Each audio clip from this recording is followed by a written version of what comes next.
warahmatullahi wabarakatuh. Kami dari kelompok 3 yang beranggotakan saya Farah Nafila Yuli, Saya Salma Effendi. saya Nafila Putri. Saya Abdul Mulana Insan. Sekarang kami akan mempresentasikan hasil diskusi kami mengenai LIMS. Yang pertama itu pengertian LIMS.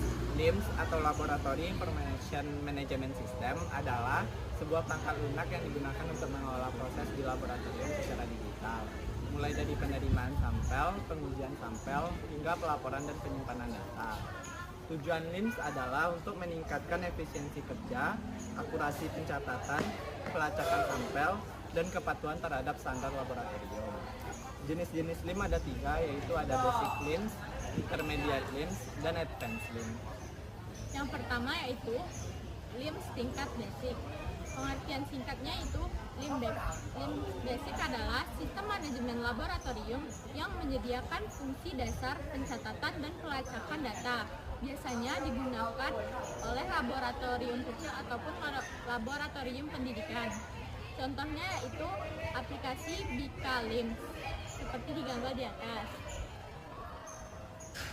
Yang pertama fiturnya ada input data manual, yaitu pencatatan identitas dan status sampel dilakukan secara manual.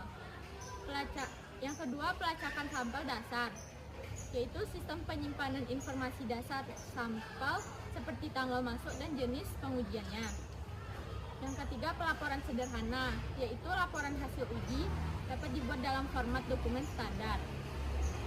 Ada fungsinya yaitu mempermudah pencatatan dan pelacakan aktivitas laboratorium secara elektronik. Yang kedua, menggantikan proses berbasis kertas menjadi sistem komputerisasi sederhana. Yang ketiga, menyediakan dokumentasi yang rapi untuk kebutuhan internal. Adapun manfaat dari LIMS basic ini yaitu pertama, mudah dioperasikan dan biayanya rendah. Yang kedua, cocok untuk laboratorium yang berskala kecil atau pendidikan. Yang ketiga, sebagai langkah awal menuju sistem LIMS yang lebih kompleks. Yang kedua ada LIMS Intermediate. LIMS Intermediate adalah sistem yang menawarkan otomatisasi, alur kerja, dan integrasi dengan alat laboratorium. Cocok untuk laboratorium skala menengah dengan kebutuhan operasional yang lebih kompleks.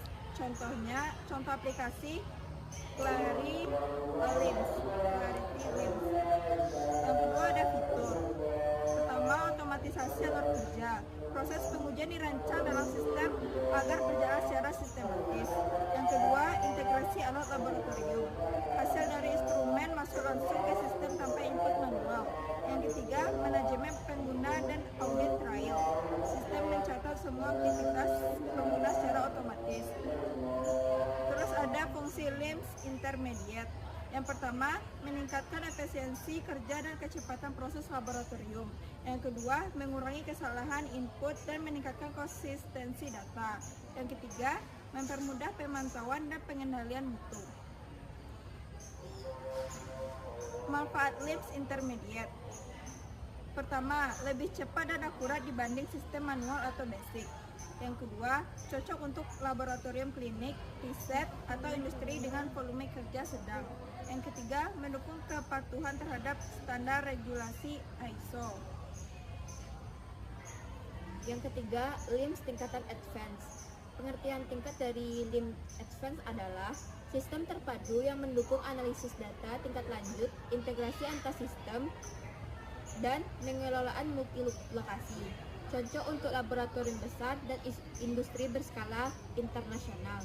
Contoh aplikasinya yaitu Thermo Fisher Sample Manager LIMS. Fiturnya yang pertama yaitu integrasi sistem penuh, yaitu terhubung dengan ERP, sistem manufaktur atau manajemen rantai pasok. Yang kedua yaitu Business Intelligence Dashboard, yaitu menyediakan laporan dan analitik kinerja laboratorium secara real time. Yang ketiga yaitu multi-site dan multi-user, bisa digunakan oleh banyak cabang dan pengguna dalam satu jaringan. Selanjutnya yaitu fungsinya. Yang pertama yaitu mengelola data dan proses laboratorium secara global dan terintegrasi. Yang kedua, menyediakan insight analitik untuk pengambilan keputusan strategis. Yang ketiga, mematikan efisiensi, dan standarisasi antar lokasi laboratorium. Selanjutnya yaitu manfaatnya. Manfaat yang pertama yaitu meningkatkan efisiensi operasional dalam skala besar. Yang kedua, menyediakan data akurat untuk manajemen strategis. Dan yang terakhir yaitu mematikan kepatuhan global terhadap regulasi dan standar mutu. Sekian presentasi dari kami. Mohon maaf apabila ada kesalahan. Terima kasih atas perhatiannya. Wassalamualaikum warahmatullahi wabarakatuh.